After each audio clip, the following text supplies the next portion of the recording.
Well, good evening and welcome. Welcome to Rangers Radio. Join myself, Oxshire, on the show tonight. It's Rudy Bear. Evening, Rudy. Evening, Oxshire. Are we well? Yes, I'm very, very well. Get some great news, mate. Aye. Bridgeman's back in training. We've got a fitness test the next day or so and should be back playing this week, mate. Oh, I'm sure the Bridgeman is absolutely itching to get back, Oxshire. Oh, yes. You know what he's like. Yes. You know what he's like. Yes. Look, the fitness test, we're stretching a long bow, but he should be playing, fit or not. Fit or not. It's okay. We'll give him, 60 minutes? Maybe 45, 60 minutes, then we can take him off. Give him 120 minutes when he's fit. Yeah, good thinking. Right, okay. What, he's a shocker? The man's a shocker. Telling you. Right, okay, so we'll have him back this week. Great news. And by the way, he's just been busy before everybody puts two and two together and comes up with four. He's been busy. He's been fighting fit. He's coming back on here for a rest. Right, okay. Good result yesterday, Rudy Bear. Fantastic result, Ox. You know, I'll take 3-1 away from home against anybody, but especially against Livy on that dodgy pitch of theirs, you know. It's, I was going to say it's traditionally difficult to go there and beat them. It's not really. It's been kind of hard to score goals there from time to time. We're coming away with 1-0 wins and stuff like that, haven't we? I thought we played some really good football yesterday, you know, and considering, you know, we've had about, maybe 6 days with the new manager and coaching staff. Oh, really? Tuesday, Wednesday game, Thursday, Friday, Saturday. About three training stations, mate. And I think you can already see the fruits of what they're trying to do in the training ground, Ox. I thought some of the attacking play was excellent yesterday. Right. Okay, mate. I'll tell you what we'll do. I think we'll hear the view from the bridge. Smashing.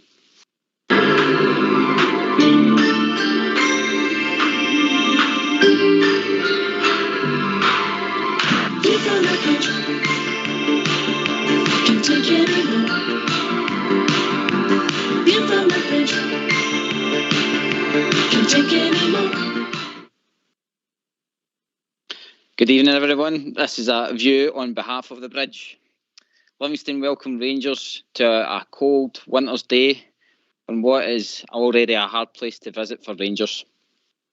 Rangers started very brightly and got on the front foot right away and got their rewards after 8 minutes by a lovely ball over the top by Tav, right into the legs of Arfield with a nice flick over and a great goal by Scotty Arfield, and with a salute to finish it. Unfortunately, Scottish football, no surprise, he gets a booking for an unknown reason.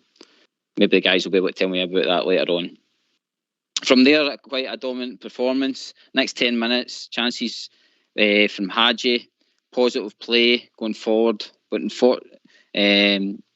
with the pressing that they kept going on with, on 16 minutes, a great ball again from Tav across to Kent. Kent's brought two men towards him and placed a pinpoint pass to Alfredo, who plays a lovely flick to Aribo, and the finish is just exquisite. It's absolutely, what a beautiful, beautiful finish with a big man and great passage of play. 2-1 Rangers. From there, you're expecting Rangers to push on, but unfortunately in 30 minutes, a long ball over the top beats Golson. Forrest gets a shot away, saved by McGregor, but Anderson follows up. Goal Livy. 2-1. From there, we're at a fine. We're a wee bit shaky. And near the 42 minutes, Scotty Arfield headers a ball to the back corner where it goes over the top of Golson. And the ball goes towards Anderson again. And McGregor's there with a pinpoint save. Amazing reflexes and palms it over. Stops his foot going back to 2-2. Brilliant by McGregor. Half time, we go in 2-1 up. Second half, snowball gate. The delay to the second half. But more of the same from Rangers. A very controlled performance in the second half. Chasing that third goal to kill the game off. Chances from Buffalo and Haji and Aribo. Again, just no falling for them. But great passage of play. Livingston have their 5-10 minutes in the second half with a pressing. But from a set-piece play, Tav again missed their assist. Can't fault the guy. Puts a pinpoint cross in for Mr. Fashion Jr. And what a header. What a leap. In 78 minutes, bangs it away for the 3-1. Rangers fans are ecstatic.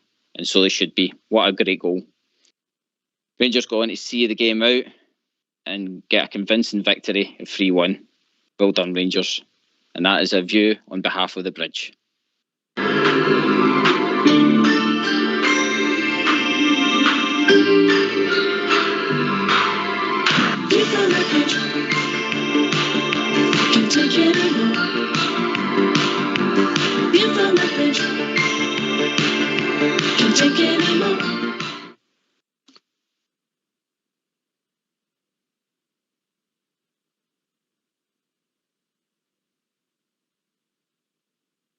I was doing a bridge there.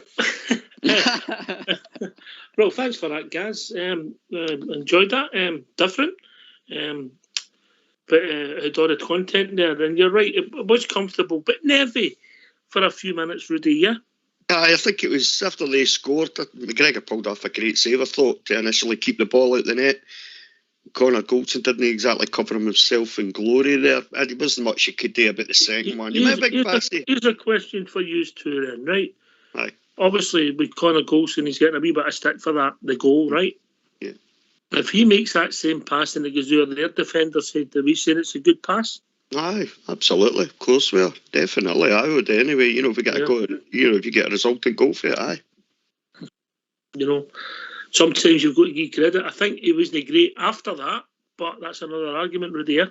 I also don't think it was as bad as people were making out in some of the forums on Sunday night, Ox. I thought, all right, he had a shaky spell, after Livy scored. But I don't know. I couldn't see where everybody was coming from. There's a lot of people. I think he's just the man of the moment just now, isn't he? He's just a guy that people sort of, other players can make mistakes and they'll get away with it. Connor Goldson maybe makes a wee mistake and everybody piles on him. I feel a wee bit sorry for him at the moment. I don't think he's helped himself with some of his displays, mind you, but I thought it was great on Thursday night. And at the weekend, I didn't think he was too bad. He had a couple of ropey moments. Are you with us, GB? Yep, back with us. My phone is gone red hot. Yeah, red hot. You know what that means? Raging with the overall bridge man. No. It was Haji who played the crossfield pass to Kent. Oh, sorry. It was Haji. I thought up to that point, GB, you were doing a fantastic job, mate. First comment, bring back the bridge. Where's the bridge? Oh, that's no fair. Yeah. Oh, it's on air, GB. No, it was Haji, mate. Haji, yeah. Haji, aye, that's right. What I will say is, that was the first pass he made all day, yeah. But that's another story. 2 excellent goals, boys. The first 2 goals, yeah. Outstanding goals, both, I thought. Sorry, on you go, GB. No, finish off, mate. Finish off first. I thought it was outstanding work for the first 2 goals. Tav looks up, he sees Arfield running for the midfield, running past the Rangers forwards and gets himself into the box. And Tav looks up and beautiful pass to Scotty Arfield. Takes it down with one touch, just sets himself up for it. Has a quick look, sees Stryek coming out, lobs it over the top of him into the goal. Brilliant bit of football. Second goal was I thought was fantastic. You got Ryan Kent, I think it was Kamara possibly, knocks the ball out to Ryan Kent. Ryan Kent has a wee look up. Alfredo's running into the box, just knocks it between 2 defenders. Through to Alfredo, and Alfredo just a wee tap onto the edge of the box for Aribo and Joe Aribo. What a beautiful goal that was. Lobs it, hits it with a bit of power over the top of the Livy defence, over the top of Stryek, hits the underside of the crossbar, lands in the back of the goal. Beautiful goals, both. Well said. Excellent goal. By the way, I have looked at the rule book with Scotty Arfield's booking, GB. Mm-hmm. And he get done for saluting in an aggressive manner. Oh, I was wondering that, Ox. I'm glad you've cleared that up for me, because what was going on with that? I mean, the boy stayed on the park. He was celebrating with his players. I mean, where did the yellow card come from? It's absolutely outrageous. Yeah, it was ridiculous. Aye, but the 2 goals were excellent. And listen, I said it yesterday, and I'll say it to you to get your thoughts on it. When we got that second goal, I'm thinking, get a third one and really go in 5 or 6 here and make it comfortable. GB. Yeah, Ox, I was saying in the view there that for that next, for Aribo's goal onwards, for the next 10 minutes, it was all us, and they were just waiting for it to happen. Haji, like I says, I know that you were saying, but that was one of his best passes he played all day. But I felt he was. No, GB, not John GB. That was his first pass of the day. His other 4 or 5 went to the opposition before that. Don't get me started. But I felt like at that kind of moment for the 16 minutes to up to that 30-minute mark, it was all us, and we were just waiting for that other goal just to kill the game. And Sod's Law again with us, just the long ball or tap catches us out. We need to really watch that. To be fair to that boy for us, he did catch it sweet, and a great save for McGregor. But again, there was nobody there to clean up for us that time. Lovey had a similar chance as well in the match like that, but Bassey cleared it away that time. So it was one of the ones we conceded. But the only good thing I would say about the match was that we scored first again. It was the same Thursday night. We're scoring first. Mm-hmm. We're not conceding first. Rudy, we lost the goal with a wee shaky spell after it. Great save by McGregor, as GB says. And then we started the second half after a short delay. You put a pile of snow. Young boys are going to throw snowballs, but that's another story. Right, so we then controlled the second half, and you're thinking there was a wee period just before we scored, and you think, oh, they're going to first corner, first free kick, first shot, they're going to score. And no, we controlled it, and we got the third. So there's a wee bit, boy shoots improvement there, mate. 100%, Ox. I thought, Livy, they had a wee 10-minute spell where they were putting a wee bit of pressure on us, which I think fair play to them. Ox, you know, I mean, they were trying, they were giving it a good go. I thought we were really comfortable, Ox, in all honesty. I wasn't really too worried. I mean, don't get me wrong, I'd have been much more comfortable if we had that third goal. I thought when they scored in the first half in the 30th minute, it was totally against the run of play. GB's right, you know. We could have, should have went on and got the third goal in that period, but we never. In the 30th minute, when they scored, I'm thinking, all right, okay, it's okay. We've got 15 minutes of this half left, you know, and another 45. The way we're playing now, we should be able to get another goal or two. So I would have preferred if we'd got that third goal a bit earlier in the game. But we didn't. They had a wee 10 minutes. And I thought our defence played well in the second half, you know. I thought we were making tackles at the right time. We were clearing up well, you know. We were passing the ball about well. So that wee 10-minute spell, I wasn't too worried. But I certainly felt much, much happier when Sakala scored that great header. Aye, what a good leap. I've got a real interesting stat on Sakala. There you go, mate. No, I'm keeping it. Oh, yeah. All right. I'm keeping it. But I think we'll get these phone lines opened, Sounds good, mate. Yeah, that sounds good. Let's get the Bears. Yeah. All right, let's hear from you. Why don't you give us a call on 0141 356 1972. It's your show. It's your platform. Let's hear from you.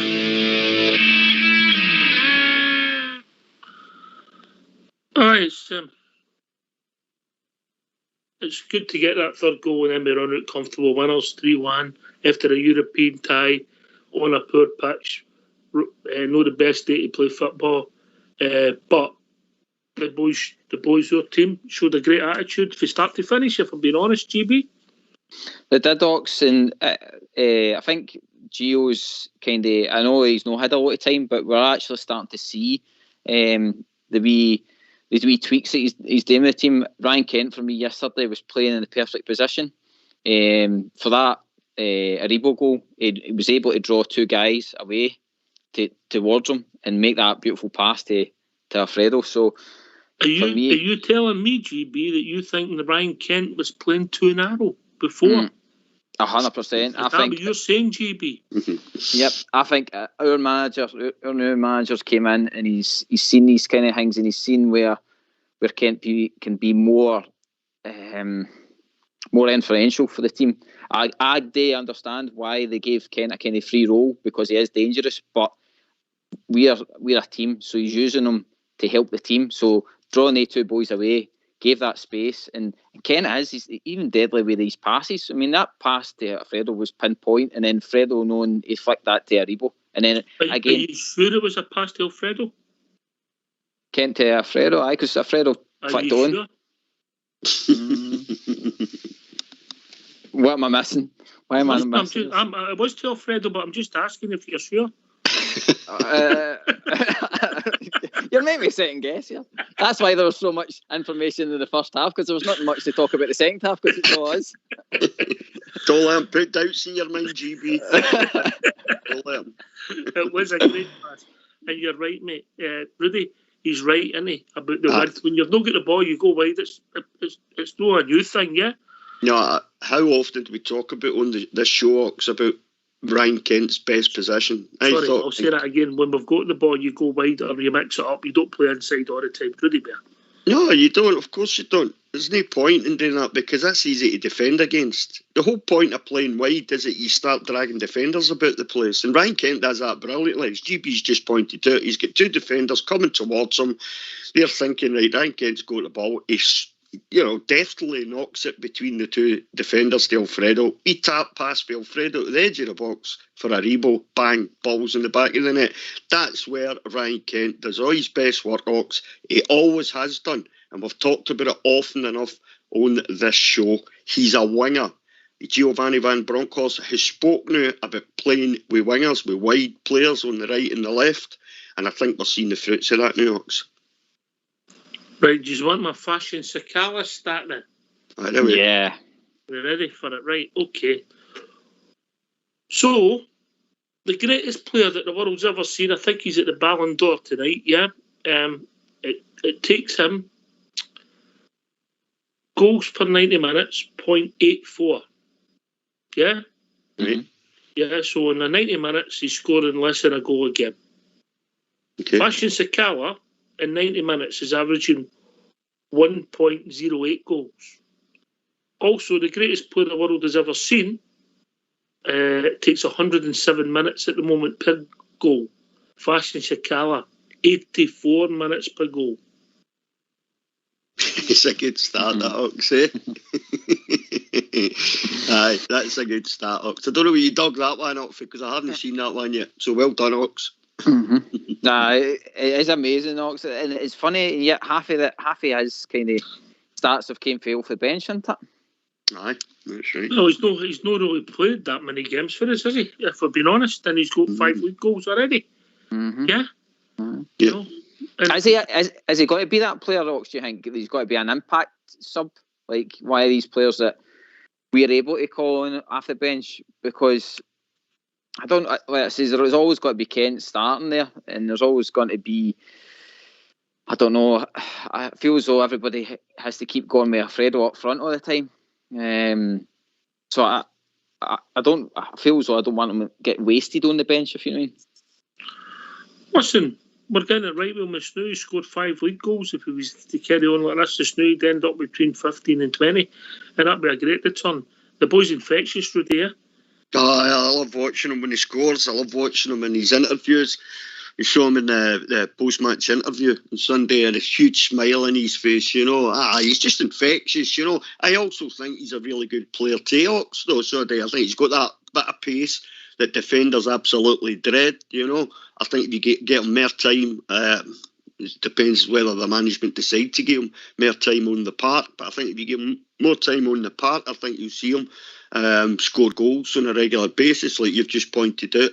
And I think you'll see defenders really start to worry about the pace. You've got Ryan Kent there, you've got Joe Aribo, you've got Sakala. All these guys have got a bit of pace. Defenders hate pace, Ox. That's the thing they worry about the most. If you can start using your pace and turning them and get them to face their own goal, it drives them mad. They don't like it. I think Sakala's going to be a really good player for us this season. Yeah. I think Rudy as well. See the way that we are moving forward, like especially with the teams that we play that sit in and stuff like that. I think the way Gio's he's caught it right in the nail that he knows that we need to play out and drag them out of their positions, whereas before I think Nahum to Gerrard, but it would be too compact, and the teams would love that. They would just sit in and eat it up. Whereas I think yesterday proved that when we've got Kent out there, we're drawing them out, if you mean. So it gives us that space to get the goals. It creates space, doesn't it, GB, in the defence? Because the defence, if you play in front of them and you play compact in front of them, defenders will take that all day long. They'll let you play that way because it makes it harder for you to get to pass your way and make your way through them if they're sitting, say, 2 banks of 4 or a 4 and a 5 or something like that. But once you start getting wide players out onto the wings properly where they're supposed to be, they've then got to start moving about. So you're right, GBI. We have to use that to, we've mentioned Ryan Kent there, for instance. We've now got Sakala, who can also play in the right or the left or through the middle. So depending on what way Giovanni decides to go, and I think in his interviews he's already said it depends who we're playing, what kind of team we're playing against. He'll pick the players in the team that he thinks and the system that he thinks will get us the result.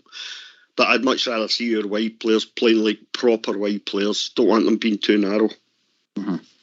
I think it's a time for both, but I think if you're predictable, it becomes easier for people to stop you playing, Rudy. Yeah, if everybody knows that you're playing within the box and they put the defence in there, and it's only the fullbacks that can get run all the time, they only have to get somebody in front of that runner coming through and they've snuffed all that wide play out. And I think that happened to us a lot in this season, Ox, in the first few months of this season. I think they worked us out, basically. I kind of sometimes got the impression that, Gerard and the coaching staff didn't seem to really want to try anything different. Maybe it was the system that they preferred and they were kind of pretty stuck on it, maybe. I don't think Giovanni and his coaching staff will be like that, hopefully. But it's like I said, if you're going to play so narrow in front of 2 banks to defend, 2 banks, a bank of 4 and a 5 or something like that, they'll let you do that all day long. You have to change it up. You have to do something that's going to start moving defenders about and creating gaps and space for other players, the likes of Arfield, the likes of Aribo, the likes of Haji to run into, and that's what happened yesterday, Ox. Yeah.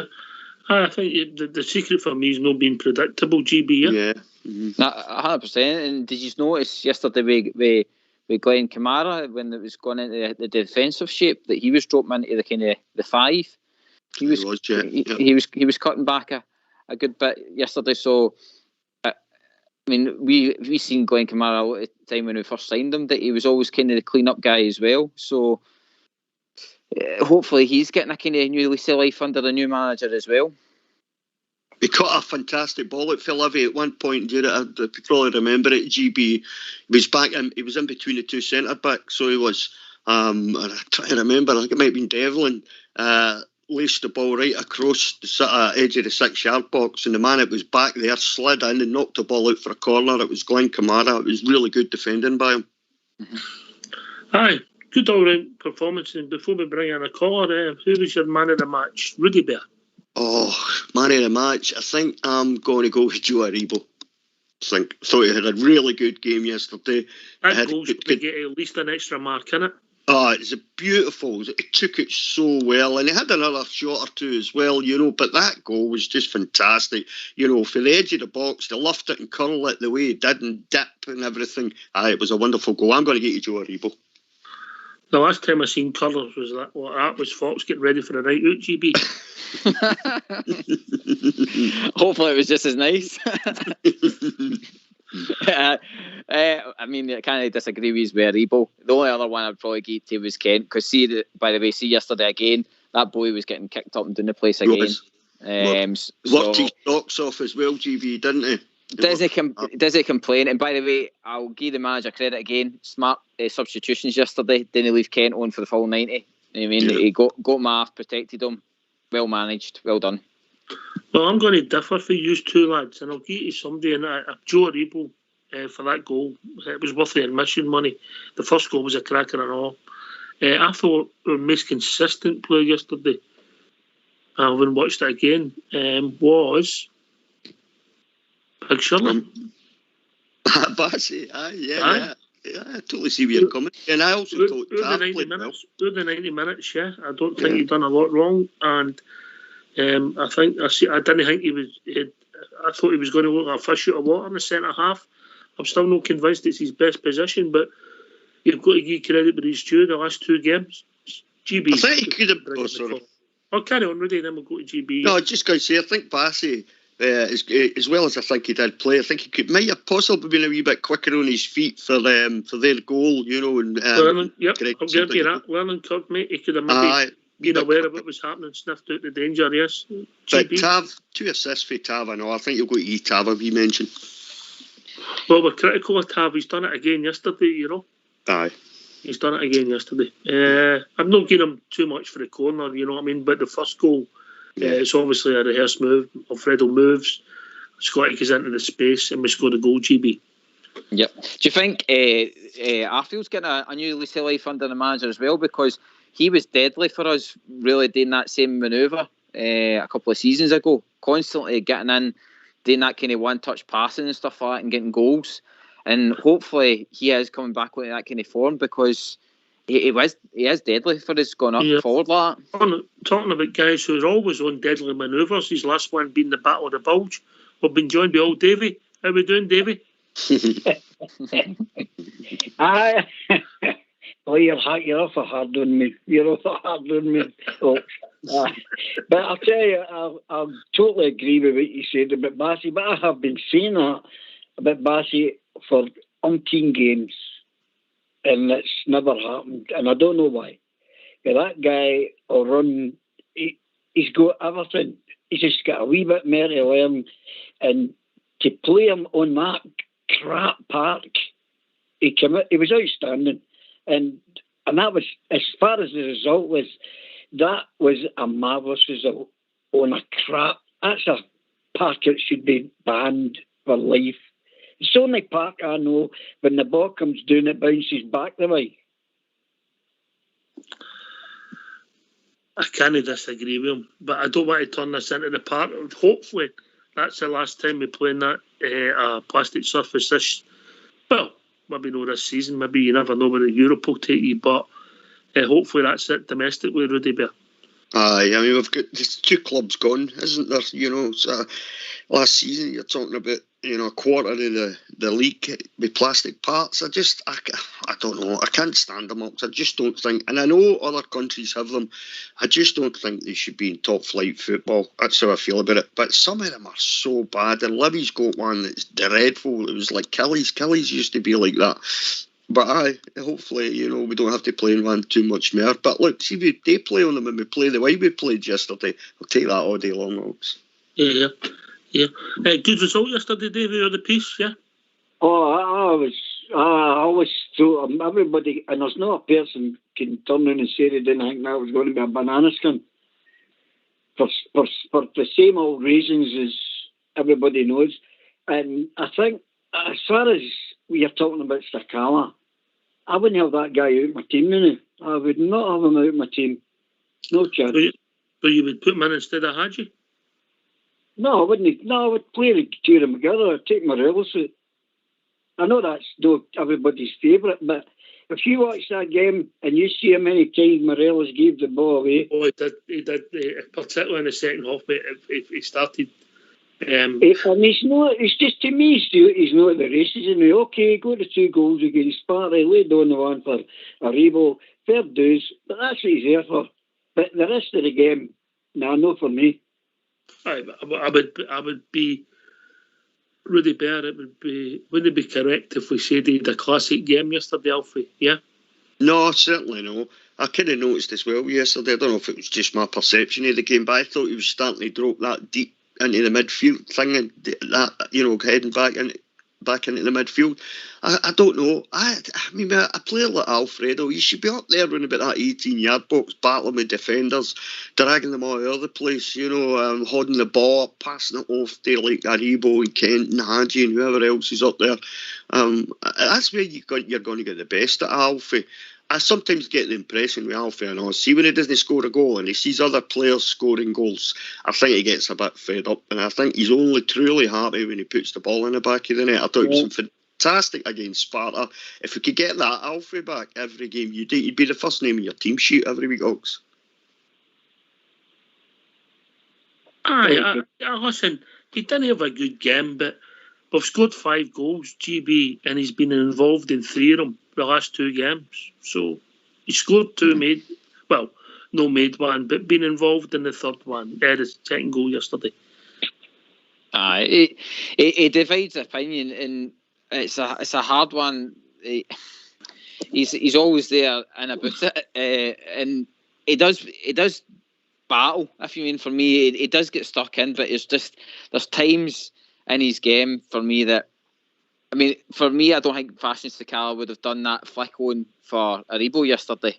I'll give Alfie that, but I don't know. It's just he's so frustrating. Because he does that against Sparta, and then I'm eating my words. And then the other day there, like he says, he does a flick on. You're good, having a good game. But then in the second half, it says he gives the ball away and stuff like that. You're just like, get him off the park. I mean, he's always got to be like that for me. He always divides his opinion for me.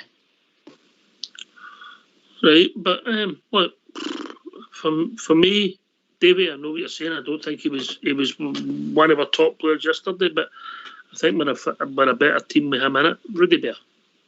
I think I'd have to agree with you. As much as I like Sakala, and I like, Haji and Kent and Aribo and all these guys, I like Kemar Roof as well. I still have this thing in the back of my head about Alfie, the way he can, if he wants to, and he's really on his game, tying defenders up, dragging them about all over the place, battling with them, He can score a goal, he can hold the ball, he can bring other players into the game as well. And I don't really think we've got anybody that can do what Alfie does when he's on his game. So I'm willing to put him in there anyway, and as long as we keep having Aribo and Kent and the likes of Haji up there with him, helping him out, trying to make things happen for each other and him, I would probably just keep playing him. I think if it means bringing Sakala off the bench for 30 minutes to go, say you've got 30 minutes in a game and you're looking for a goal, you bring Sakala on then, your opposition's sort of run about mad for 60 minutes. You bring Sakala on with that pace he's got, and he's certainly got an eye for goal. For me, that's the way I would go at the moment, until it gets to a point where Alfredo just isn't doing anything in a game, and then you have to think about possibly changing your ideas about him. All right, okay. All right. Always get the right to reply, Davey. Well, on you go, TV. Sorry, just the only person I think that could replace Alfredo is a fit Roof, to be honest. I think that's Roof. I think it's a better option for me. It would be Kent, Roof, and Haji up front, and then Aribo playing that. Aribo playing the position he was playing yesterday. You were doing all right there, Gaff. Giving you tight tonight, Gary, yeah? I know he doesn't like Haji, but he can't fault his pass. I only say what I see. On you go, Roy Walker. On you go, David. See, we're always professional. You appear, David. It's your fault. I'm just sitting here listening to some of it, but I know we've all got our opinions and what we feel, but I think when we're talking about Morelos, we're losing the plot here, because we're living in the past tense. He has not turned up, as far as I'm concerned. Thursday night, he can't well for the second goal. My mum could have scored that, and she's been dead for 20 years. You can't say that was a great goal. Another one he goal, it was laid on a plate for him. All right, he done it. But I'm just talking about overall performances. He's just not interested to me now, and he's got no pace in him at the moment. The second goal, Davey, he was in the right place. He was in in between the centre backs, and that's, you've just got to be in the right place to take your chance. But that doesn't make you a good player. That doesn't make you a good player. I think you're doing him I'm not saying he didn't, but I'm just saying... Davey, let Rudy speak, or you'll get the strap. On you go, Rudy Bear. I think maybe you're doing him a wee bit of a disservice. I totally get what you're saying, Davey, right? He still had a great season by his standards. I'd 100% agree with you there. I really would. But I just think if you get him into the 18-yard box, you get him round about that 18-yard box and you supply him with service, which, in all honesty, he's not really had much of that this season. I think if you supply him with proper service, I think you get back to the Alfie that we've seen in the past. He's only happy when he scores goals. You've seen him on Thursday night. He scored 2 goals. He looked happiest he's looked for ages, you know. All he wants to do is score goals. I get what you're saying about this season, but maybe the management can work with him, the coaching staff can work with him now, you know, to get him back to more like what he was like on Thursday night. You know, I don't think you just chuck a baby out the bathwater just now, Bill. Right, last word on. I'll give you the last word, David. I gave him up so much yet, but I just feel he's just doesn't look interested to me at times, and he's this petulance he's got turning around to the guy saying he's small. It's that things like that. We don't need that. And can I just say one thing as well? See all the idiots that were throwing snowballs. I don't know what that was all about, because that's the end we're shooting into, and they're covering it nice. I couldn't get that one at all. Almost saying that, and that's all I'm going to say in it. When you put a mountain of snow together and you've got a lot of young boys there, young boys are going to throw snowballs. I like it. it. They didn't do it the other end. Yeah, but they didn't do it the other end, though. I don't think it was stacked like that, was it? Anyway, that's all we're going to see on that one. We've been joined by Spanish Billy. How are we doing, Spanish Billy? Good evening, gentlemen. How's it going? Hope you're okay. Yeah, mate. How are we doing, Billy? The floor's all yours, mate. We've not heard from you for a wee while. I usually listen. I don't call in too often, but all season I've been very, very critical and very harsh of performances and stuff, and it's primarily been, over application, the lack of desire, passion, hunger, and just attention, doing the basics. But I think already under Van Bronckhorst, we're already seeing signs that are indicative of changes he'll want to implement right away. And I think that's sort of evident starting with the demeanour of the players. Obviously, he's been wanting to address that attitude problem right away. So right off the bat, that's very, very pleasing, because let's face it, your application is one of the most basic things you need, and it wouldn't have took a lot to improve our application this season, but obviously we couldn't do it, so he seems to be making a start there, and he seems to be very, very willing to adjust tactics and formation several times within a game. That's something that most of us could agree this season. There's been no plan B, and we've been going through the motions, hoping if we stick to a formation or strategies that they'll come good. I was about 10 or 11 whenever Van Bronckhorst joined us, so I know him as a player, but I know very little about him as a manager. But he looks like a very, very shrewd man, very intelligent, very clever, and from what I've read and listened to, he seems like a man that isn't going to suffer fools. He's going to make changes that needed to be made, so I'm quietly optimistic now. Well, obviously, I was a bit younger when Van Bronckhorst was a player, so I'll pass you Rudy Bear. That'll be. But anyway, you're right, Billy. He was a cracking player for us, so he really was, and he knew how to put the ball in the back of the net as well. But there's something you said there, I think you hit the nail right in the head. I don't think the Dutch know about football. They don't suffer fools gladly, and if there's any player in the next few weeks going forward, who are not pulling their weight at the training centre and possibly when they get onto the park, if they're not doing the business, Giovanni Van Bronckhorst and Dave Voss they just won't get into the team. The Dutch know their football. They know a football player. They're football players. Roy Mackay was a brilliant forward, so he was. He'll be working with the forwards now. And if Falfe and the likes of Kemar Roof and whoever else they decide to put up front, Sakala, if they're not doing the business, they won't get the position. It's as simple as that. I think that's what we need. We need, the players to understand it doesn't matter what you've done in the past. Yes, we appreciate it, it's noted, but it's all about now, and if you're not doing it regularly, you're going to get dropped. Yeah, but that's a good point. I'll go to GB then, David, with this. You've got John McLaughlin pushing Alan McGregor. Look, this time last week, a lot of people, I thought, maybe Alan's due a wee rest. Well, he's made his words his last two performances, he saves. You've got, we're short of Hollander.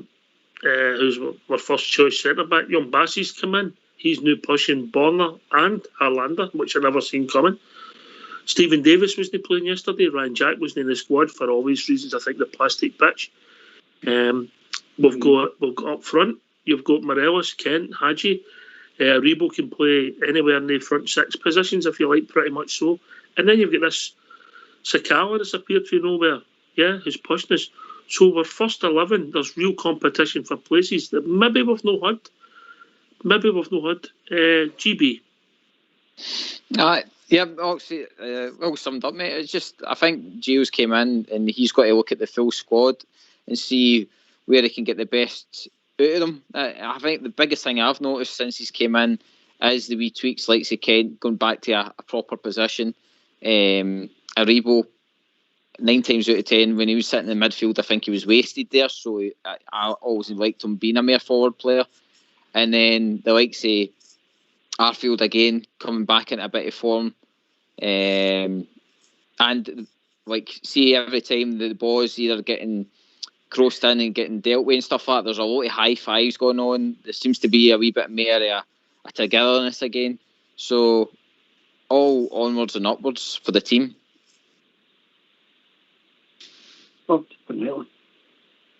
And you come, Davey. I definitely agree with everything what you just said yourself there. It's spot on, and that's definitely why Jack wasn't playing. Hope he's back in. When I was on the phone to Gio on Tuesday, and I was telling him about Kent, he was telling me about the Jack with the plastic patch. Yeah. But aye, it makes sense, mate. It makes sense when he's coming back for such a long player. Do you think he'll play Wednesday? I wouldn't be surprised if he's in the squad, mate. Whether he'll start is a big question, mate. Yeah.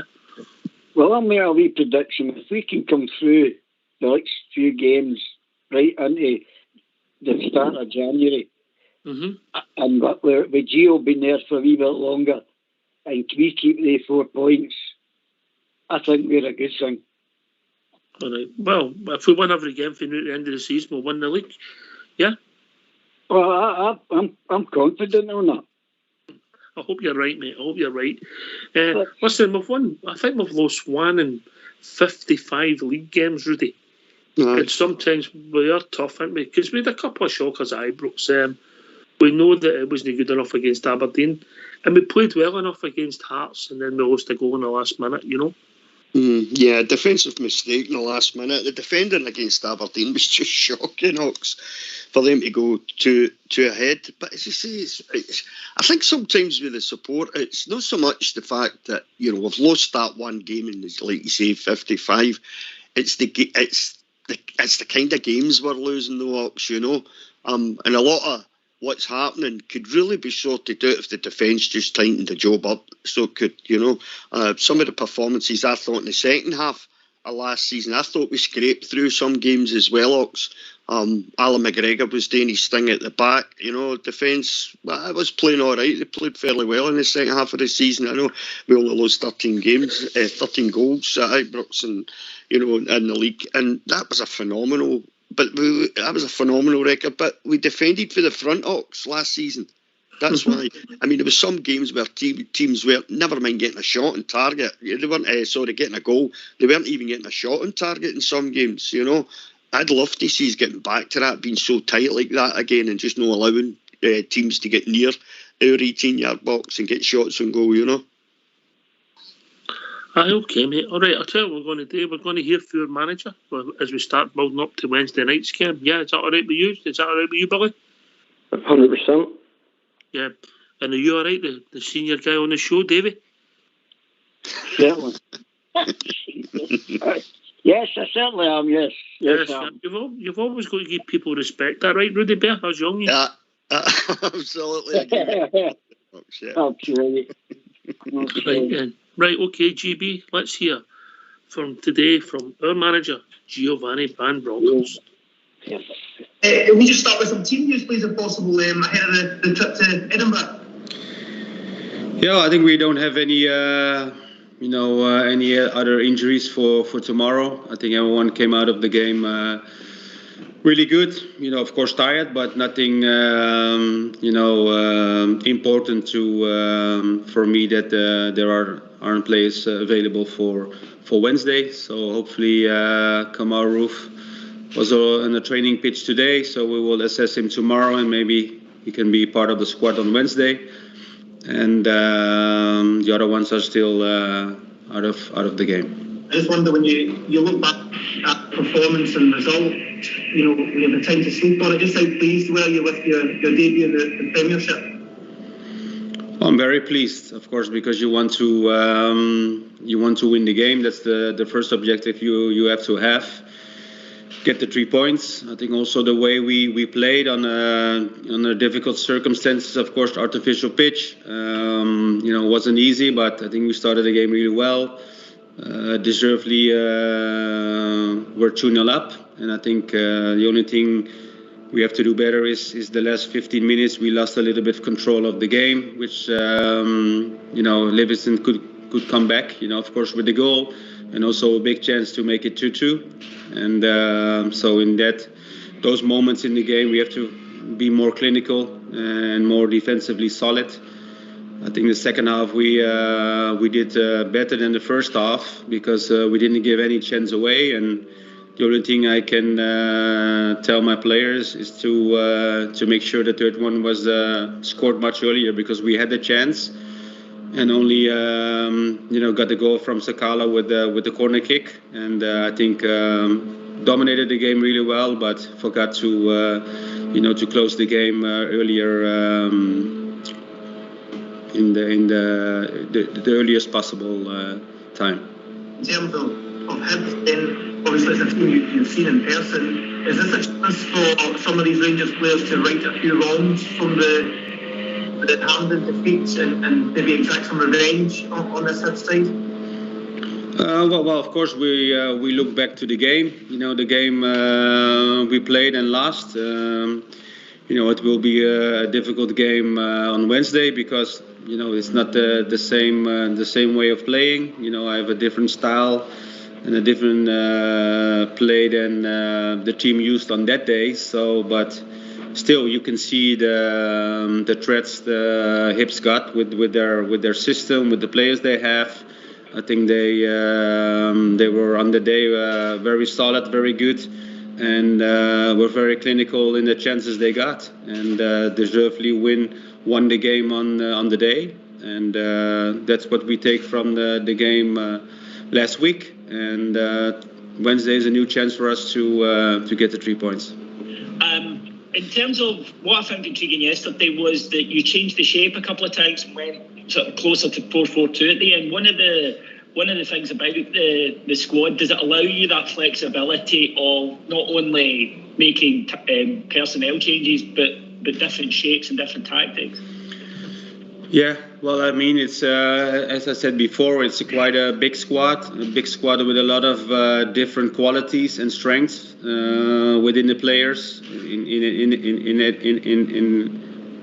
the back line, middle, the midfielders, also with our strikers, because I know, to be dynamic in system and changing in system is very important now in modern football, and I think we also have the players to do so. So in that objective, I'm very happy with the balance in the squad, and we will prepare every game differently, because different opponents need different strategies, different players as well. So I'm just happy with the depth in squad this team has. Fashion Sakala, of course, came on yesterday and got a goal. Long term, do you see him more of a central striker or a wider attacker? Well, I think he can do both. He played also some games as a striker. He plays on the left. I can use him on the right. He's one of the players who's very versatile and has also the qualities to be dangerous in whichever position he is. So as a coach, I love to have players like that who can play in different positions. And finally, just one injury question. Philip Helander has been out now for a few months. His initial return date was pegged as December. Is there any update on him? Yeah, well, Philip is is outside on the pitch again. So we have to slowly bring him back to fitness levels which are required to play games. But hopefully expect him to be to take part in training somewhere this month. So he's been an important player for the team, and of course with him being fit, I have more options in the back.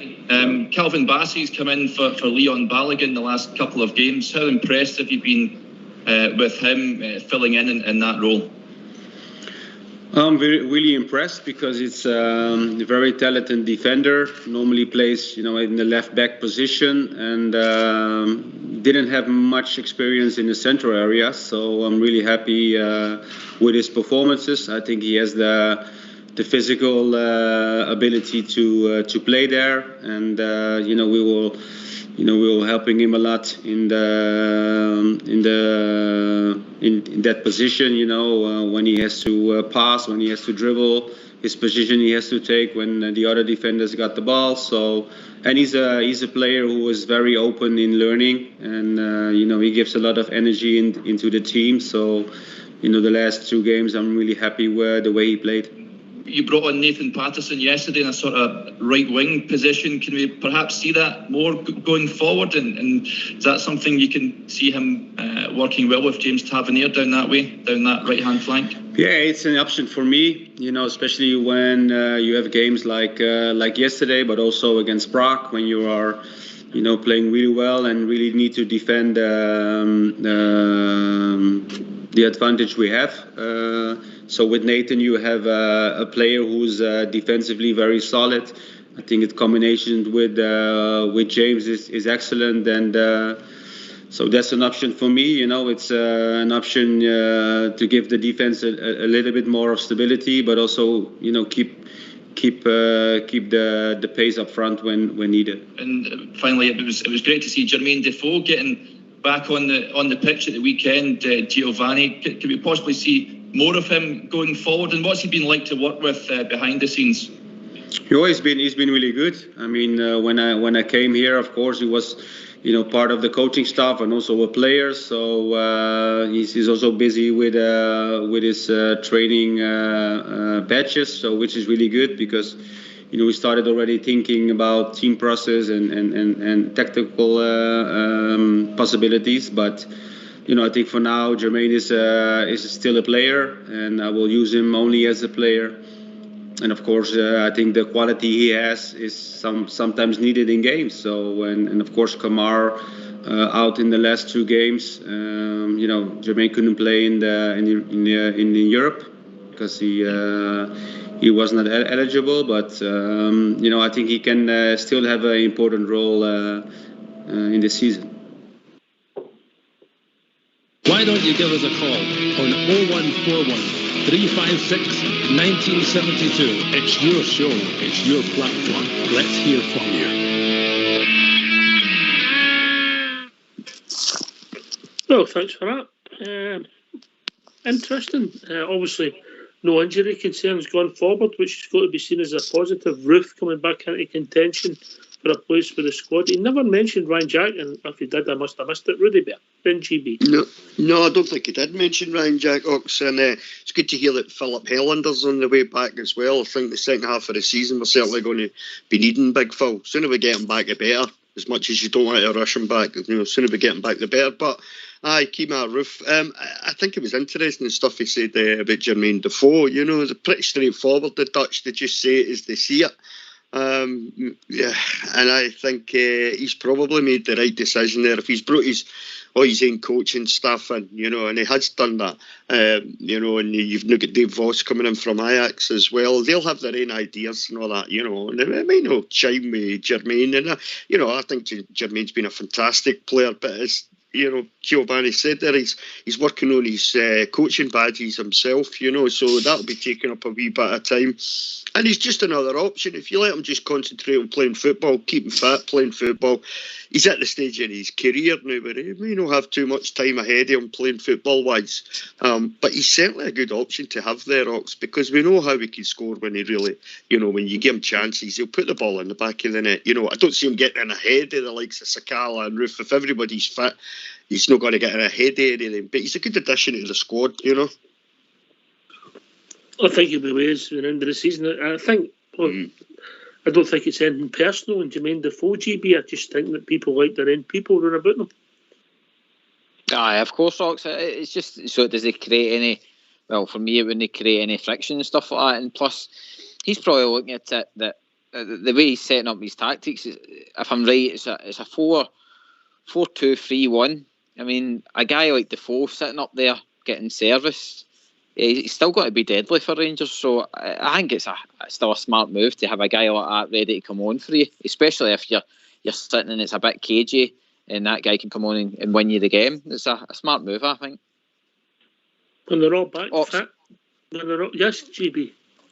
I mean, the interview was a big thing there on the squad, and for me, like the standout things with like Lundstrom's back to the bench, Bacuna's nowhere really to be seen. Jack Simpson's even mentioned in about the defence.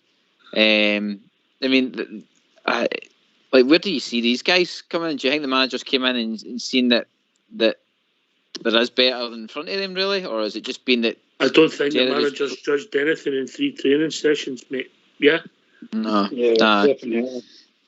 You know, he's not judged anything. I mean, you're back down to you allowed 7 subs. What was that? 11 in Europe or something like that, so people are going to get a jersey, It was just because they two were kind of like starting to be a kind of mainstay in the first 11, and as if they've just kind of been, I'm not saying parked to the side, but it is interesting, the whole interview there with the squad and people coming back, and he's saying Calvin Bassey's done really well in that centre half position when he's got technically that Jack Simpson's the centre half, isn't he? I mean, so it's weird how he's not even been mentioned. I think that's a good point you made about Jack Simpson, GB. I was thinking that at the weekend. I don't know if Jack Simpson's maybe picked up a wee injury in training or something. I haven't seen anything.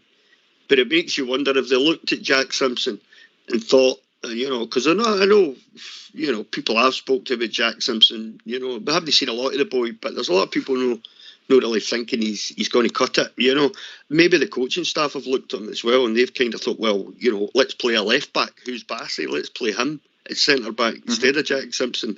Or he could have picked up a wee injury in training, maybe a wee niggly injury or something, and then the pressure of trying to put players on the bench, that's a tactical decision as well, isn't it? Putting players on the bench. You've got to try and think ahead who you're playing, how they play, and what you might need to get yourself through a 90-minute game and possibly pick up the 3 points, Aye, yep. All right, we'll go to the two boys quickly. We'll go to Davey first, then Billy, before we go to the tune. Davey. Yeah, I agree with that. But what you're saying about Jack Simpson is that he couldn't bring that boy in the new if he wanted to, because he's not at the races at the moment, and he's not been playing. So that would be a disaster to bring. He's not even going to be in the frame. And I think what he was talking about with Jermaine Defoe is Rangers need guys like him, and he's an asset to Rangers. Even after he's not playing, he's going to be a great influence on the boys coming through. So definitely, I wouldn't let Defoe go anywhere. I don't know when they're off. When Roof's back, I don't know if Defoe get many starts this season, or maybe. No, he'll know. He won't. No, he'll know. And you come, Billy. Excuse me, very pleasing to hear from Bronkhurst talk about Defoe. That's one of the things that totally baffled me this season was we know how much of a threat he is, and in my opinion we need to utilise him. He's still a player. He isn't going to start, but when Defoe's on the pitch you're almost guaranteed to get a goal out of him, and this season we've been trying to manage games before they've even won, and there's been so many opportunities there. When things are getting edgy or we need a bit more of a cushion, give Defoe 10-15 minutes. Regards to Simpson, just not for me. I don't want a centre half playing for Rangers that's scared to head a ball.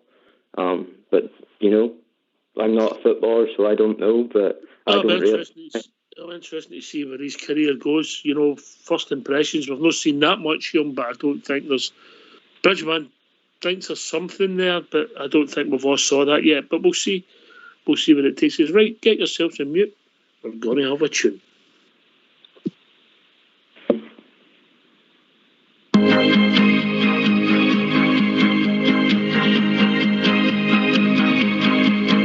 From Argyle, so young, to Glasgow City, they come, seeking fortune and a new way of life.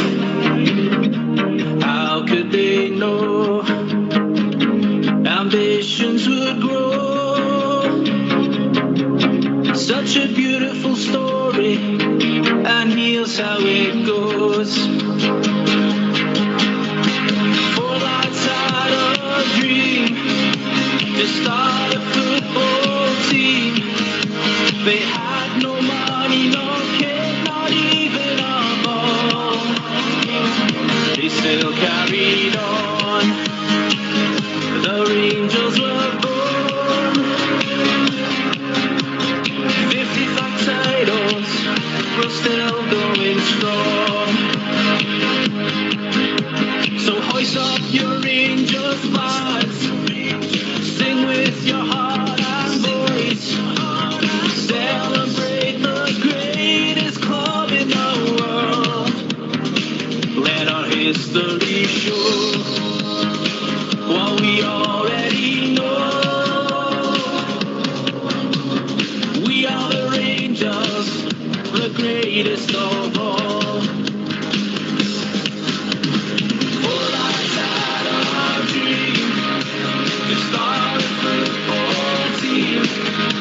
They had no money, no care, not even a ball.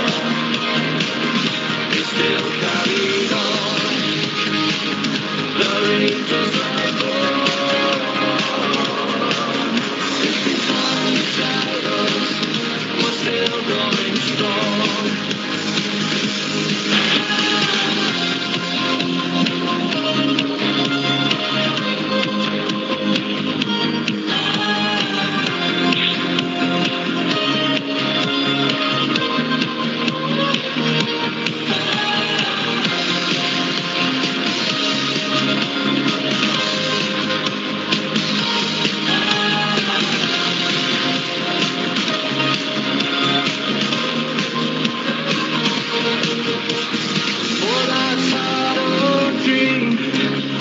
Start a football team.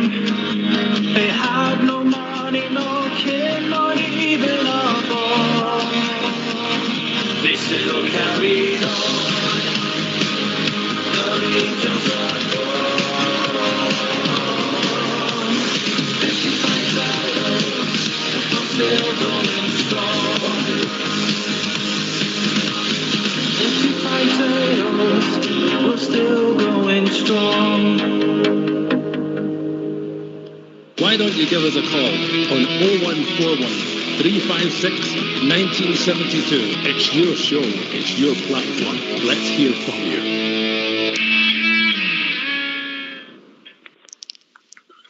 Let's hope that tune's redundant in a few weeks, Rudy. Aye, that'd be nice, Ox, wouldn't it? Give us another number to celebrate. Yes, yes. Okay, Oh, so much. Yes, Davey Dave. here. Look, I'll just say good night for the night and let somebody on do another few calls for you. All right. It's time. Brilliant, Davey. Speak to you soon, It's brother, time I all right? put my it's time I put my electric blanket on. Good night, boys. Have a good day. Cheers. No surrender. Night, David. Good night. Good night. He's obviously not paid any attention to COP26. Electric blankets, Rudy. Aye, electric blankets, that's not allowed nowadays, is it? You've got 100 years for that. Hey, I tell him this, not to put the electric blanket on, you know. I mean, but me, it's just using up electricity and having to pay for it, you know. I thought it was because you were hot. I thought it was because you were hot in bed, Rudy. But that's another story. I'm saying nothing else. Saying nothing. Oh, Mrs. Rudy's just texted me. Don't give that, you. Right, I can't repeat it, Rudy. Right, okay. All right. Aye, keep it yourself, brother. Oh dear, oh dear. Right, okay. Where were we? Billy, we're building up to a big game on Wednesday night. We saw a bit of win on Wednesday night. Moving on for there. Revenge might come into play as well, yeah? Absolutely. Like, we're still in the embryonic stages under Bronkhurst, and like yesterday there was still, we were falling back into stagnation a lot, and there was a lot of periods where there was like apathy creeping in, and I think he'll want that eradicated as soon as possible. He'll want to put the season behind us and just focus on now, but not let them forget the shortcomings there. And I mean, it's good that it's such a quick turnaround to play Hibs again after that there and rectify many things and hopefully start as we mean to go on now, nipping all those problematic things in the bud and just go forward, do what we do. Yeah, listen, we lost a game. We didn't play, so we didn't win. Yeah, but if we play, we beat Hibs every day of the week, GB. Yep, Ox. And I think Hibs are going to be hopefully facing a different animal this time on Wednesday night, because I think Van Bronckhorst is now, he'll go with the same team again, I think, just because of consistency and because there's a good team spirit building up again. And I think, like I say, there's a lot of boys in that dressing room, especially after what Porteous said at the end of that game. It's probably gave them the ammunition that they want to go and put on a performance for the Rangers fans.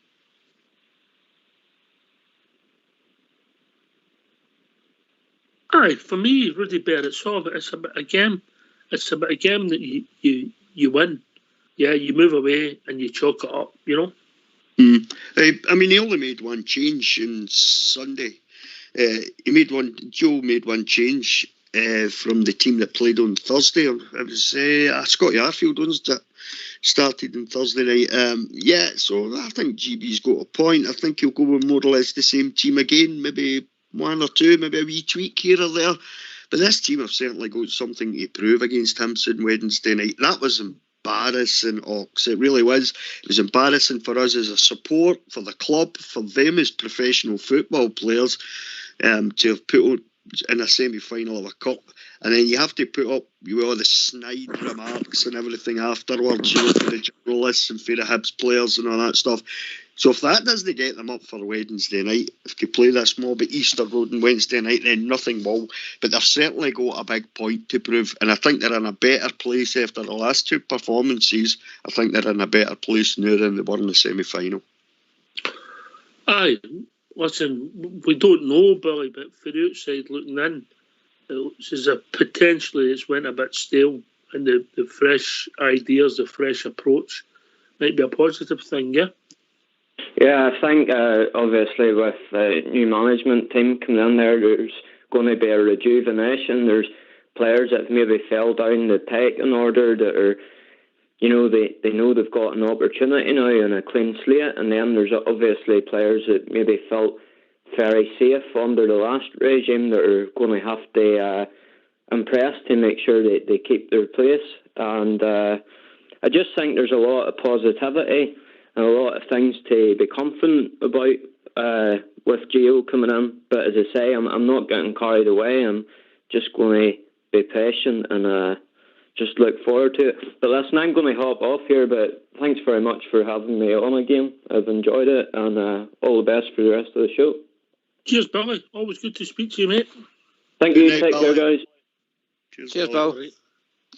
All right, so I'll tell you what we're going to do. I mean, we're going to go back a wee bit and build up to the game. We heard Giovanni Van Bronckhorst, but a lot of people have asked for it. I think it's only right we hear for one of the stars at the moment, a popular guy at the moment, Fashion Sakala. Is all right with that? Aye, 100%. Aye. So if you don't mind, get yourself on mute, and we're going to hear for our goal-scoring hero, Fashion Sakala. Talk about you scored yesterday. You loved your goal when you came on. What's it like scoring for Rangers? Of course, we've seen you net that hat-trick against Motherwell earlier on. Great, important goal yesterday as well. What was it like? Sum it up for us. Yeah, thank you. It's always a big motivation for a striker to score. It's a very good feeling to score, especially in these important games that we are playing. I really thank God that everything is going well, exactly the way I wanted things to be. I think I'm very happy, and especially when I get goals, I feel more happy. So I'm very happy the way things are going. Fantastic. And of course, we've got a new manager, Rangers have a new manager in place. What's it been like in terms of training? Have you noticed much of a difference?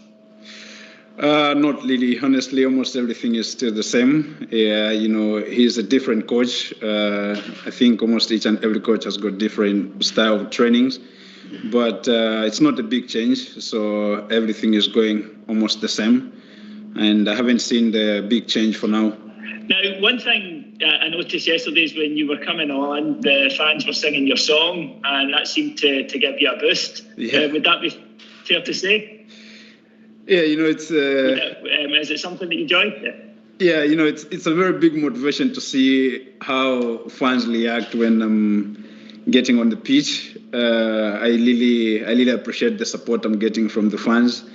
And I really appreciate, the song they made for me. It's a very beautiful song, very nice one. It can't get off my mind. I always sing it when I'm alone. Yeah, so I'm very happy, and I really appreciate the support from the fans, and it's a very big motivation for me. Yes, me too with the song. I can't get it out of my head either. In terms of the match against Hibs, is this an opportunity for the team to kind of start to make up for the very disappointing display at Hampden? Yeah, exactly. I think it's all about, like in games like this, it's all about revenge. What they did to us last week was very bad, and we have to react. And this is the time for us to react. And I think it's a very important game. The league table is very tight, and we have to keep on picking up points, keep on winning. And we are very confident and excited for the game on Wednesday. Hi, Patterson. Obviously, you're settled in very well, and you're scoring important goals for the team. The message to the Rangers support, how much more do you still have to give? How many more levels of Passion Sakala will we see in a Rangers shirt? Yeah, obviously, I always have plans and objects for myself, what I can add to the team, and this is something that I've always planned before the season starts. And what I've done so far looks good, but I'm still hungry for more. I'm still confident that I need to give more to the club. I need to give more to the squad. And I'm always preparing for that. And I hope things can continue going like this. And always looking forward for God to keep on answering my prayers. It's always nice when I add something to the team. You've also playing alongside some great strikers in Alfredo Morelos, but also a very experienced striker in Jermaine Defoe. I just wonder, how have they helped you in your game as well? Do you think your game has improved playing alongside these guys, both in matches and in training? Yeah, exactly. To be honest, I can feel it that I'm becoming better. I'm becoming a better player, training with them, playing with them every game. And especially playing with these big names. I always try to learn from them. Even when I'm on the bench, I don't complain. I always try to prepare myself for my chances. And this is something that I've always looked forward to learn from JD or Defoe, to learn from Morelos. And this is the only thing that I'm always looking forward to. Ashen, you're obviously a bit of a star with the Zambian national team. In terms of the contrast in styles and the players that you're playing beside, is it a big difference between the international style of Zambia and what Rangers are doing with you? Yeah, obviously I can say so because, in Zambia we don't have a lot of players playing in Europe. So, yeah, the difference is there, but, I always feel good even when I go for my country to play for national team. I always feel good and I always feel comfortable to play with them, because it's all about time, and I believe that what we are doing here in Europe, it will help a lot of Zambian players to come to Europe. So I always feel comfortable even when I'm playing with them. But when you talk about Rangers, it's a different level because you have high levels of players almost in each and every position. So it's totally different. In terms of the profile of the game and yourself in Zambia, you signing for Rangers, you are very lucky to meet the Zambian president. Yeah. News from back home, has your signing for Rangers given yourself and indeed the national team a bit of a boost? Yeah, I think so, to be honest. I think signing for Rangers has brought a very big impact in my career. I can tell there is a very big difference the way I was when I was playing in Belgium or in the previous clubs. I can tell there is a very big difference the way people react when I'm playing for Rangers. The way they respect me in my country is totally different. So Rangers brought a very big impact in my career, in my life, and in my family.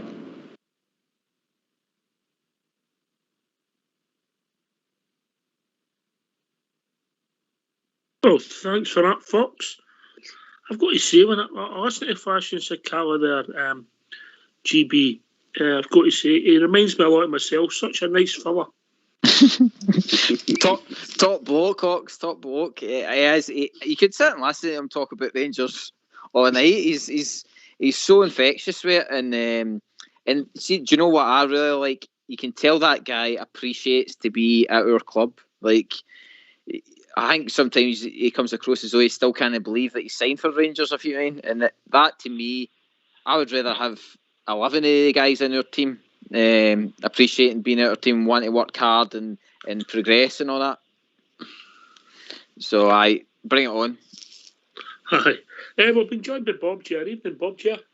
Evening, everyone. How you doing? Evening, Bob Chair. Evening, Bob Chair. Oh, yeah. All right. It's been a good week for us, eh? Aye. Since Tuesday, we moved on and 2 big games and 5 goals scored, 1 conceded, 3 points, progress in Europe. Can't argue, Bob Chair. Can't argue, but we need to...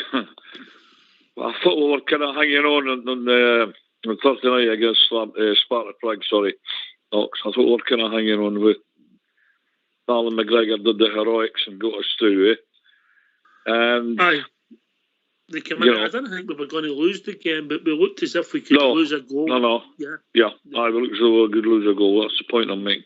And yesterday it was the same. They could have equalised easily, you know.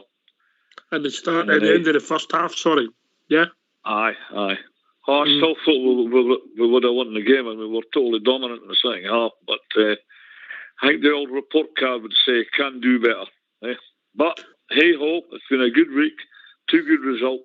1 in Europe, 1 at a difficult away venue domestically. So, happy. We'll get better, and on we go. Let's hope we can go through this on Wednesday night, all right. Yeah. Rudy, I think Bob has made some valid points here.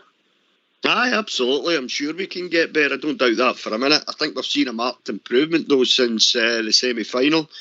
And I know Gio and his coaching staff, they've had 3 or 4 sessions, to work with the team, work with the squad. So I think we've seen an improvement since the semi-final. And Gio must have been sitting watching that and thought, got a lot of work to do here. Bob Jar's right. There can be improvements all the time, Ox. It doesn't matter how well you're playing individually or collectively. You can always make improvements, and if you don't strive to constantly keep making improvements, you go backwards. That's what happens. So we're seeing improvements now, and as the weeks go on and they get more time under their belt with the coaching staff, players get more time with the coaching staff, hopefully we'll keep seeing improvements. But they could certainly, if they go to Easter Road on Wednesday night and play the way, this is the thing, Ox, if they go to Easter Road on Wednesday night and they all commit to playing the way we know they can play individually and as a team, we'll get the 3 points there. I don't have any doubt about that, because we know our players are better than their players. Ox. Our first 11's better than theirs. Our squad is better than theirs. And it's just up to the likes of Aribo, Haji, Kent, Morelos, Scotty Arfield, no matter who's playing, no matter who's picked in that first 11, or even whoever it is that comes off the bench, whether it's Sakala, Patterson, regardless of who it is, they need to up their game when they go to these places, like they did at the weekend, like they did on Saturday. They need to do the same thing when they go to Easter Road and prove the point that they're a better team and they're better players than they are. Can I come into your Ox? Of course you can, Bob. Yeah, of course you can. Yeah, sure, Paul. I'd like to think that that we did have a point to prove after that semi-final debacle. Can't be any worse. Tell me, see these two players that got sent off for Hibs at Boyle, and I can't mind who the other one was. I see they put in an appeal to the SFA. Are they eligible to play against us on Wednesday? Does anybody know? I've not checked that out, but I will get Mr. FOX to have a look at that when he gets a minute. When if I can't answer it right, we'll answer it tomorrow, Bob. Yeah. I know that I'm worried about them. I mean, it's just been stated. I still are, but if it weakens them, I'm quite happy. Yes, we should be very capable, more than capable of going here on Wednesday night, playing the way that we always play, or playing the way we can play and getting a result off of them. I would love to shove it in them on Wednesday night. I love to shove it in them all the time, right? Right, Mr. Robert Weatherall, I got a report on him. Get caught eating a big greasy burger at the game. I don't know if that's on his diet, but he's joined this evening, Robert. No, a greasy burger. I've got a nice bit of lasagna sitting there waiting for me after this show, so I'm looking forward to that. Well, it might have been last Thursday, Robert. It might have been last Thursday. Oh, who's seen me? Yeah, I wasn't in my usual seat. I wasn't up in the club deck where I normally sit. I get moved for that UEFA delegate, so I was in the Sandy Jardin stand. Mm-hmm. So somebody's seen me. There you go, eh? Yes. I don't know if they've seen you or they heard you, Robert. Listening well. They'd definitely heard me doing the bouncy for 90 minutes. All right, the floor's all yours, mate. No hair for you. Well, first of all, how are you keeping? Everything all right? I mean, I'm keeping well, getting there now. Back to work shortly, hopefully, so slowly. But I am feeling good, mate. But anyway, I'd just like to say we're a hard lot to please, us Rangers fans, aren't we? You're not telling me every Rangers fan, man, woman, and child at 5 to 12 on Sunday wouldn't have taken the scrappiest 1-0 performance of the season on that horrible plastic pitch. We would have all taken it because we're all saying it. So let's give the lads credit. We scored 3 wonderful goals. We come away with no injuries, which is a big positive. We won 3-1. What more can we ask for? Yeah, I know we're going to pick the bones out of it because that's what we do on Rangers Radio, and we would never show. We'll pick the bones out of it. But I'm more than happy with that. I'm more than happy with that performance. I'm really delighted, Ox. Hi, mate. Once it's done, and you look back. If you actually watch it without having the stress of being concerned, we actually controlled the second half, yeah? Yeah, definitely. I mean, the goals, as you said yourself, Joe Aribo's goal, that's worth the entrance fee alone. And I see Big Al starting to shine with him now as well, because I was happy to hear that on Sunday, Big Al's comments. But I'm delighted because I was a wee bit concerned going into it, because you know yourself, we don't know where the Rangers team's going to turn up from 1 week to the other. And obviously, after 16 minutes on Sunday, we're 2-0 up. And we're looking at another Morelos performance, maybe scoring 5 or 6. It didn't quite happen, but we got that first goal, and we could all relax a bit. Because you know yourself, we've followed Rangers for 56 years, and they never make it easy for us, the Rangers. And in a strange way, we kind of enjoy that. We like the battle, and we say, bring it on. We don't like it easy, so I'm more than happy, and onwards and upwards, and looking forward to Wednesday night, and hopefully we'll get revenge on that lot through Easter Road. Well said, Robert. Yes, I get it. Listen, we're a tough crowd. Our last 3 league games, whether we like it or not, we've scored 13 goals, GB. 13 goals in 3 league games. And I think the greatest team in the world have scored 3. We're the greatest player the world's ever seen. The greatest cheat the world's ever seen. Sorry about that. I know, I was going to say the greatest diver as well. I mean, I've got no complaints the way the kind of league form's been going. It was getting a bit stale, as you said earlier, and I think that this is with Gio coming in.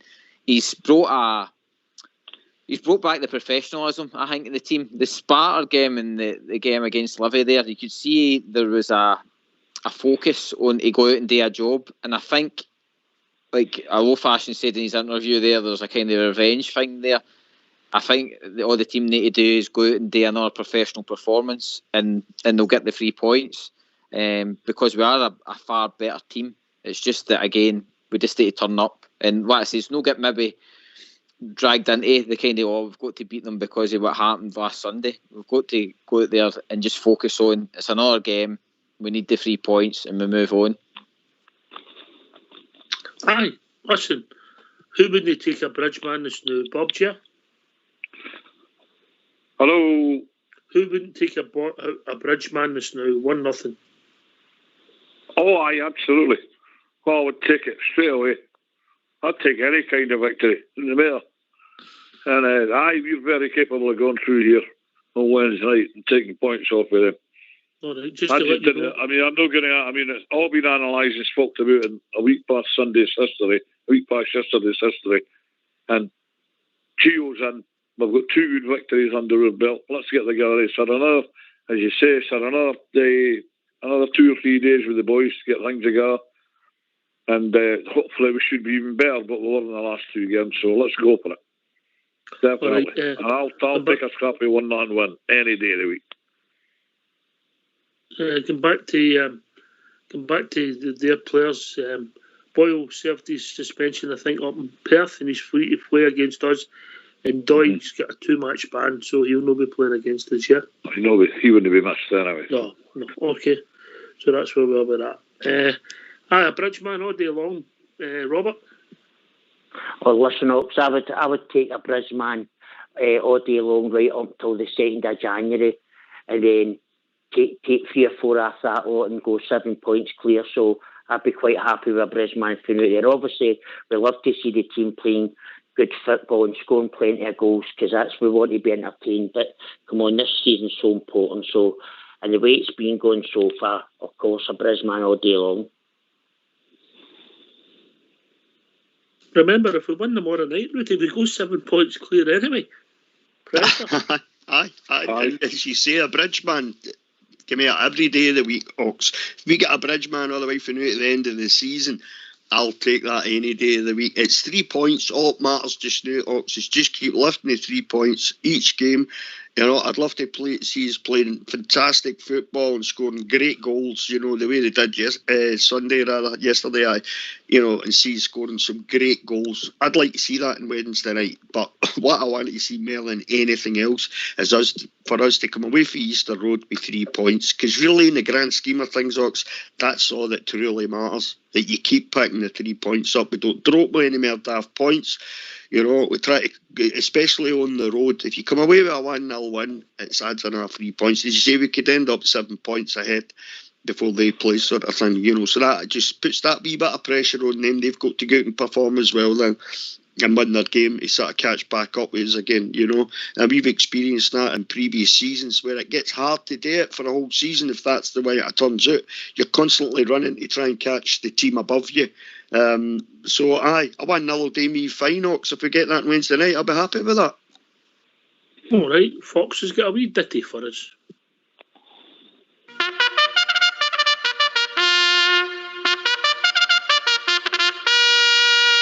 And they're off. Hi, I'm Big Stevie.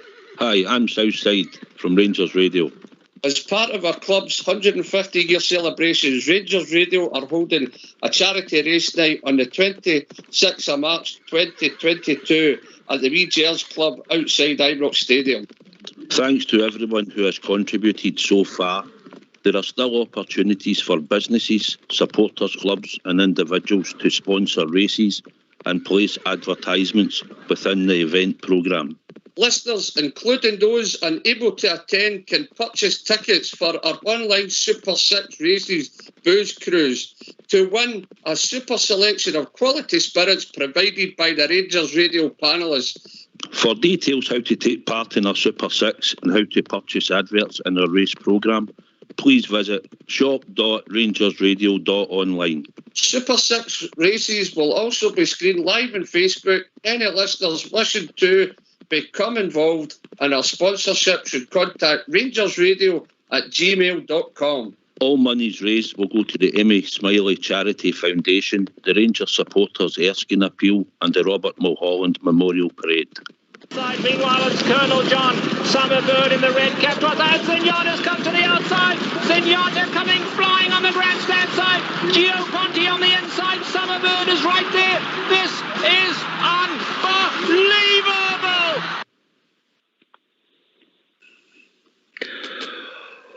Well, two stars there, Big Stevie and Southside, who both made the visual reports on yesterday's game that we're doing on the rounds online, along with our own CC Barrell. Yes. And I also believe the two guys might have started a bit of a snowball fight at one point, GB, but that's another story. They'll be getting their knuckles wrapped for that. Yes. I can't believe that Southside missed Big Stevie with a snowball, but that's another story. Right, okay.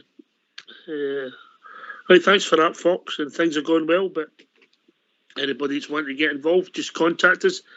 We'll take money off of anybody, Rudy Bear, won't we? So I've heard. It's all going to a good cause. It's all going to a good cause, yeah. Aye, good. Brilliant charities, Ox. It's going to be a fantastic night, isn't it? Should be. Yeah. Should be, Robert, eh? I'm looking forward to it, mate. Yeah, can't wait. I'll maybe have a couple of shandies that night because I've been off it. So that's going to be a great night. Look forward to meeting some of you. Although you will no one to talk to me, but you'll hear me, as you say, when I come in the door. Sure will hear you, Robert. You'll hear me all right. I'm first up in the karaoke. Don't you worry, I'm first up in the karaoke. I'm being Jodie Pollock to run for her money. Yes, GB. I'm just laughing at what the karaoke song will be. Oh, for Robert, of course, it'll be simply the best. Oh, 100%. You're right there. Might even give you Elvis. I might give you Elvis number as well. Fox is going to try that Giovanni song with the Dutch song. You go left and right. You know, Fox has been working on that one. Brilliant. All right. Okay. All right. Listen. Look. Just two boys. Geez, you're thinking, GB. Are you same team again? You bringing back Stephen Davis? You never mentioned Balogun, so Bassey playing for you again? Yep, I think Big Bassey's kind of cemented that position in the Ox. Manager's got the trust in him, and I think the boys learning all the time. So I go with him again. I think it'll just be consistency, keep the momentum going. Stephen Davis coming back in. Oh, I don't know. I think he'll go the same again because I think Scotty Arfield, the way his movement was the other day there, I think he'll want him in. The only thing I'll fault Scott for the other day there was that end of that first half when he headed that ball back the way. That could have cost us, but apart from that, he has played well.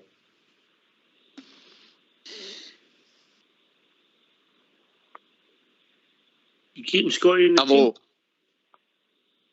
I'll keep him in the team. The only other one that I'm quite interested in is the whole Patterson thing, the Tav Patterson setup. That could be especially against Hibs for pace and power, and then protecting the back door as well. I quite like that. I quite like the look of that. But I don't know. I don't think he'll start with it. That's the only thing. I've not been convinced yet with Nathan playing for a forward yet, if I'm being honest, Rudy. I don't know. I think it's something to be looked at, Ox. I don't know if you play my heady Tav, in all honesty, you know. No, at the moment anyway. I think he's a cracking young player, young Nathan Patterson, you know. It's certainly something they'll be looking at, you know, at the training centre. I'm sure they'll try it out a couple of times and had a wee think about it. I don't see it happening on Wednesday night, though, in all honesty. But I'm with GP on the consistency thing. I don't see any sense in, you know, I made one change from Thursday night, which was Arfield. I like the way Scotty Arfield played. Like his goal, the way he took his goal, it was brilliant. The consistency thing, I don't think you can build for them unless you play a team consistently, Ox. And if they keep winning, I mean, they won on Thursday night, really good performance, couple of goals, and then Sunday 3-1, came back with the 3 points here. Somewhere it's been a wee bit of a tricky place for not just us, but most teams, I think. I think to build a team with form and get players into a bit of form, I think you have to go with consistency. And you can be sitting on the bench, and you'll be used as a sub possibly, at some point in the game. But if your first 11 keeps winning games and keep playing good football and winning well and scoring goals, I'd be loath to change a team that was doing that. So, come Wednesday night, I'd probably go with the same team again. I think Stephen Davis will come back in, Robert. I think, bizarrely as it seemed, there's potential that we could go in with only one change for the team that played at Hampden. Fox, taking the words out of my mouth, because if you ask me my team, that's exactly what I was going to say. I'm going to leave Haji because I think we need pace and energy. So I'm not dropping Scotty Arfield because I like the way he's running into these spaces. And as Ross say, big games, big players, and none become bigger than Stephen Davis. He's had his wee rest at the weekend, and I think he's a certainty to start of the weekend. But I nearly fell off my chair there when I heard GB saying about the old Captain Tavernier and Patterson situation. Another 2 assists for Tav. I think that's 12 for the season, along with 4 goals. No bad for a guy. It's an empty jersey. That's all I'll say about our captain. A good point, well made, Robert. Robert, what meaning? No, I mean the two of them are playing together. The whole Tav and Patterson. Patterson's playing like a right winger. I'm wanting the two of them to play together. I'm not wanting Tav out the team. No, definitely. I kind of guess that's what you were meaning, Gary, but there is a few people that's still going about this whole situation of Tav trying to defend. We know he's not the greatest defender in the world, or he wouldn't be playing in Scotland, but this, I don't think you can drop him because he gets his assists, he gets his important goals up at St Johnstone, Aberdeen, he got his appointment, the penalty, etc. And the one at Motherwell were behind, he scores that world-class goal. So, as everybody knows, I'm like Fox, I'm Tav's biggest fan. So, and a few weeks ago I was saying, maybe it was time for a wee change, give Patterson a run in the team. But no, Tav, I think, came back onto a game, and I'm keeping him there. All right. Any thoughts on that, Bob, on your team? I thought Tavernier had his best 45 minutes this season yesterday. Was the second half. I thought he was excellent in the second half yesterday. And then I thought he was a really good ball through the half-field for the first goal, definitely. But the second half, I thought Tavernier was outstanding yesterday. Not then the rest of he thought, but I thought he played really well yesterday. And I would go same lineup Wednesday. I started yesterday. You need Aberdeen, what am I saying that for? You need Arfield in there for to roll that up, for to get in about that lot. Because they'll be busy buddies in the middle of the park then. And that's a problem. They'll maybe start with Scott Allen. They need somebody. He's a good player, that laddie. They need somebody to tramp on Hughes there. So I would leave Arfield where he is. And possibly bring on Davis. If we're winning, bring on Davis to calm it down. What do you think? I'm interested. I just think I think Stephen Davis will start. Well, he could do, he could do. Well, I mean, we all can't how excellent Stephen Davis is. I wouldn't write it off, but no, I would go with Arfield straight away, straight for the off. But the manager might know, so we'll wait and see. I will see. It'll be interesting. Rudy Bear. I don't think you'll see the changes to the team that Gerrard used to make. Steve Gerrard used to make. Hawks. We couldn't predict a team from 1 week to the next, could we? From one game to the next. Too many changes, Rudy. I agree with you, and that was my point just 5 minutes ago there, Bob Chair. I think you've got to consistently play a winning team with a wee tweak here or there, and that's what happened. Thursday night, good performance, couple of goals, won the game, done what had to be done, and then he makes one change for the game on Sunday against Livingston. Another good performance, another 3 goals scored. I think you've got to just persist with a winning team, really. Bad injuries and suspensions, obviously. I think under Stephen Gerrard, we got to a point where, I don't know, I think they were kind of overthinking it and you were just making too many changes just for the sake of it. Football's a simple game, Ox, you know. You put a win in, you put a team together that you think's going to win the game, and if they win the game, I think you just let them keep playing until such times as there are no winning games. Then you make your changes. It's a generational thing, sports science and all that's involved now. I know.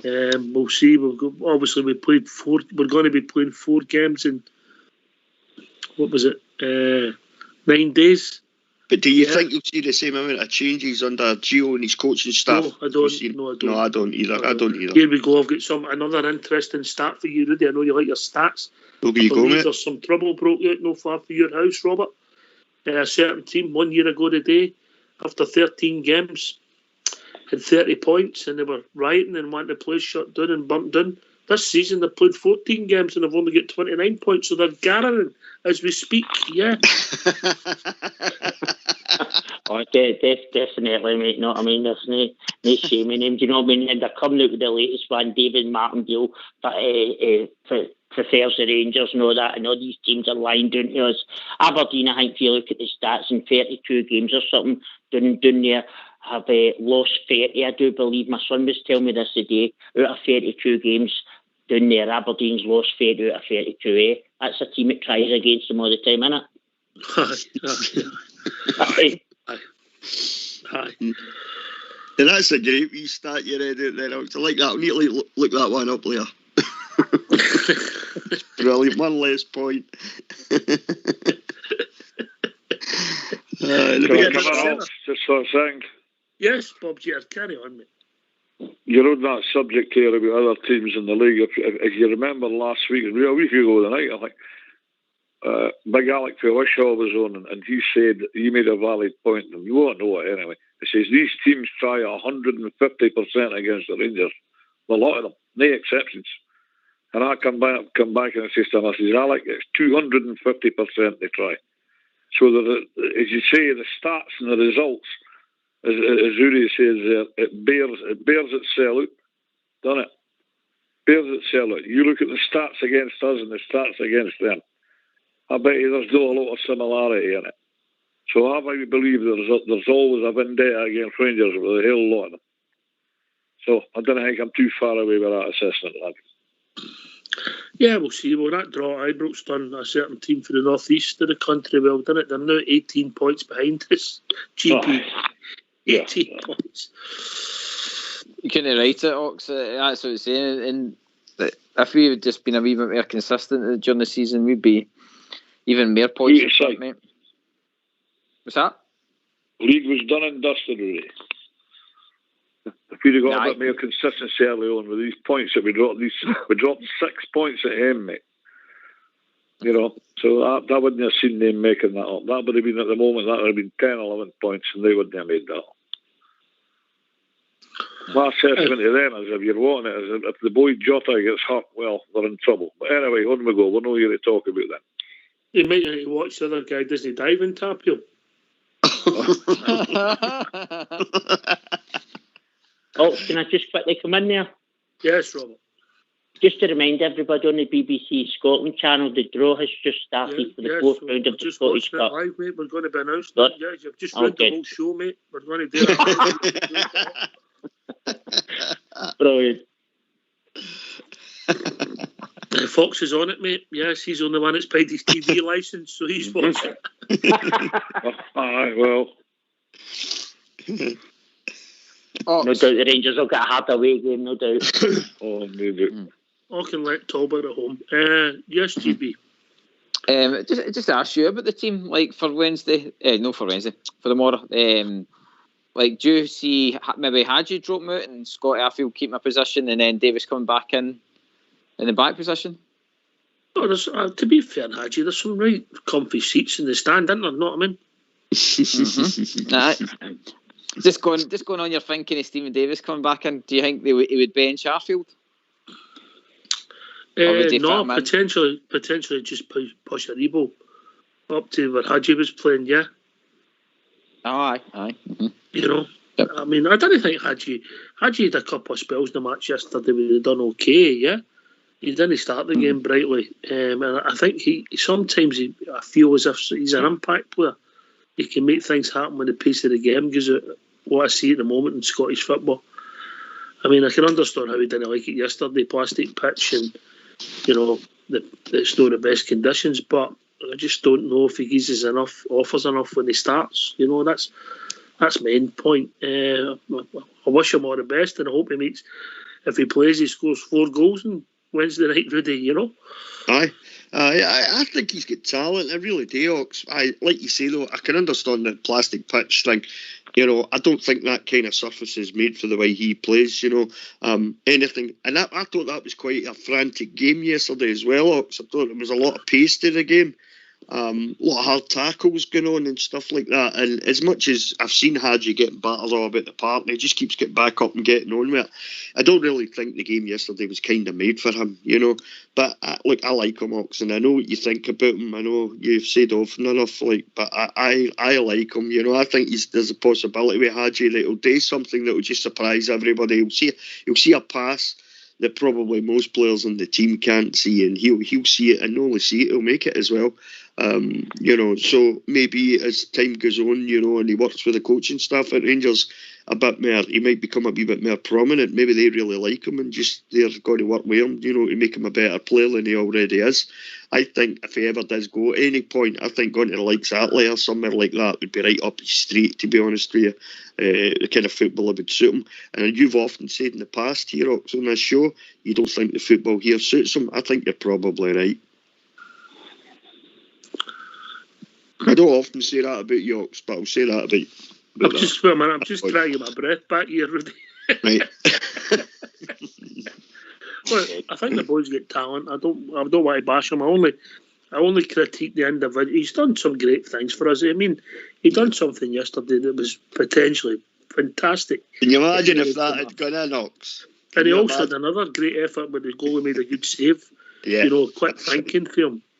But it's over 90 minutes, Yeah. But, listen, he's got talent. There's no doubt in that. But we'll see what happens with him going forward under the new manager, Bob. Aye, I'll be honest with you. I've not been overly impressed with the boy, and I think a move away from Scottish football would do him the world of good. The type of player that he is.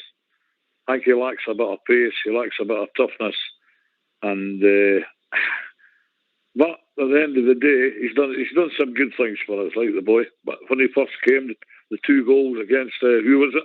Braga. But I've not been overly impressed with Haji. We've got a home tie. I reckon if he had that surname, he would be at the club. Have we? Home tie in the cup? Surely not. Yes, a home tie in the cup. Just going to tell you who against. Oh, here we go. Stirling Albion. Rangers versus Stirling Albion. There you go then.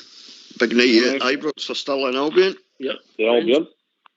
Well, guaranteed Defoe will be starting that game. You might get Patterson up front as well, GB. He might be playing the right wing that night. The Albion. Yes, Celtic there, did they get a home draw? Bob, I'm just going to warn you again about your language on this show. You haven't know it yet, Bob. You haven't know it yet. Have a word with him, Robert, yeah? I've certainly got an easy one, Bob, Jen, I'll tell you that, because in their wee run under Rodgers and that, if you look, seem like a 35 Scottish Cup home tie, they got 35 home ties or something, no, 25 out of 35 when they had that wee run, do you know what I mean, when we were fighting our way back, so that tells it all, doesn't it?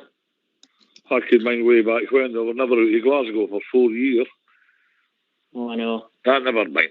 It's what we do, it counts, as always. Yeah. Right, okay. Look, I don't want to bash Haji. I only critique the individual games. GB and then Robert. Aye, no, Ox, he is a player that we've all said that has got the talent. He finds these passes sometimes with that nobody else sees. Where I have been impressed with since Gio's came in, Gio did play him in that number 10 role.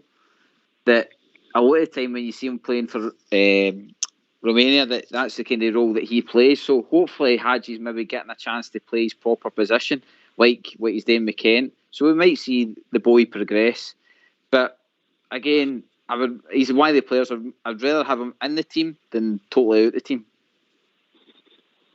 I think actually at the start of the season he's been not too bad. He's bulked up a wee bit and stuff like that. And I think he's one of these type of players, luxury players, and we've seen it all the years with Rangers players, some of them basically wingers, they're in and out the games, and that I think he's done.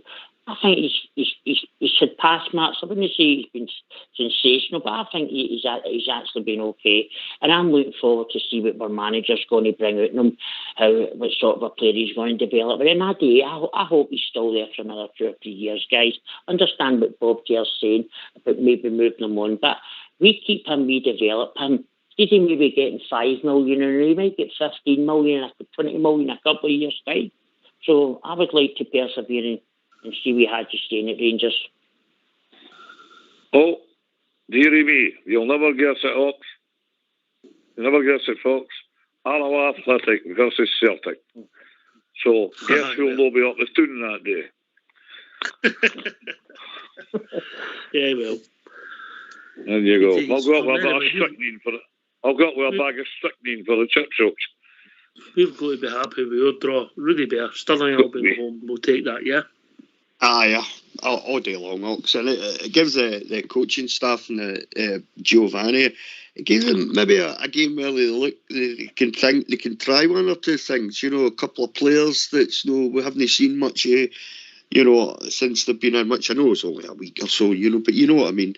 There's players that maybe get a wee run out in that game, players that's maybe sit out on the fringes of the squad, some of the younger players like Stephen Kelly, guys like that, maybe give them a wee run out that night, I think the last time we've seen him was, it might have been wrong, was it the Dunfermline Cup game or something like that? But that'd be the ideal opportunity, wouldn't it? You give them a run out, a couple of them a run out in that game, and then your players like Bakuna and guys like that, who might not be seeing much football at the moment, give him an opportunity. Ryan Jack gives him an opportunity to get in the team and get 90 minutes under his belt, all that kind of thing. Just as long as we don't come in and stuck Ox, it'd be fine, you know what I mean? No, I don't think there's any danger, mate. I think a case of how many, mate. Yeah. Many. GB, happy with that? I'm very happy, Ox. Like I says, and I agree with Rudy. I think it'll be a training game really for Rangers, and that's not being disrespectful. It's just reality. The basically our backup squad could give Stirling a decent game, so it's a game definitely to get some minutes into players' legs that are not getting a game they know, and hopefully maybe a game for Big Phil as well. Yeah. Can I just say, GB, you're saying about Big Phil, and I listened to the manager. I hope I'm wrong, but I don't think we're going to see Big Phil until after the winter break. The manager's saying he's hoping to get on the training pitch at sometime this month, but I think it's going to take a few weeks, and I hope I'm wrong because I'd love to have him back, especially for the 2nd of January, but I don't think we'll see Big Phil to the end of January. It's only my opinion. As I say, I hope I'm wrong. After the winter break, Robert, aye. Yeah. I tend to agree with you. I think the problem you've got now when you do come back, where do you get the match fitness for you, Robert? Exactly. I know, but we do badly miss him, don't we? He's a great big defender. I think, and I see Big Shirley. I'm loving Big Shirley, sees enthusiasm everything about him. But I think it's Big Phil's on that. I don't think they would have scored that goal yesterday. I think Big Phil would have intercepted that. And that's I'm not going to go at Big Shirley, but I just thought he kind of was a wee bit slow to react. A learning curve for him yesterday, mate. You've got to react. It wasn't his fault, but you've got to be aware at all times, yeah? Oh, yeah, he's brilliant. As I say, I just love watching him now. You can tell he just loves playing for the Rangers. And what I really like about him, he leaves everything out in that pitch. And see all Rangers players do that, then you can't really complain, do you? If they leave everything out in that pitch, you're happy. Well, gentlemen, we've reached that time of the evening. Would you believe that, Rudy Bear? It's that time already, Ox, is it? Wow, aye. Just flies in, eh? Mm-hmm. Aye. GB? It's a good points again, though, Ox. That's how it goes so fast because we've got so much to talk about and there's been so much positivity again around the team. So it's been a great show, mate. Yes. Over to you, Rudy, to close the show before I thank everybody. Aye, once again, another great show, Ox. I've thoroughly enjoyed it. Thanks to you and GB and the other guys who've called in tonight, the likes of Robert and Bob Chair and that. Fantastic. Let's go Easter Road now, get another 3 points and keep the good feeling rolling on, Ox.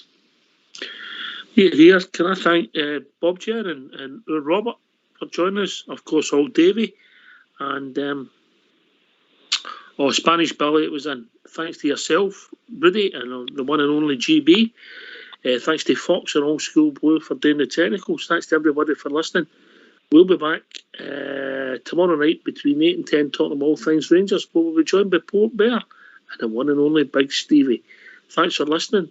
Take it away, Old School Blue.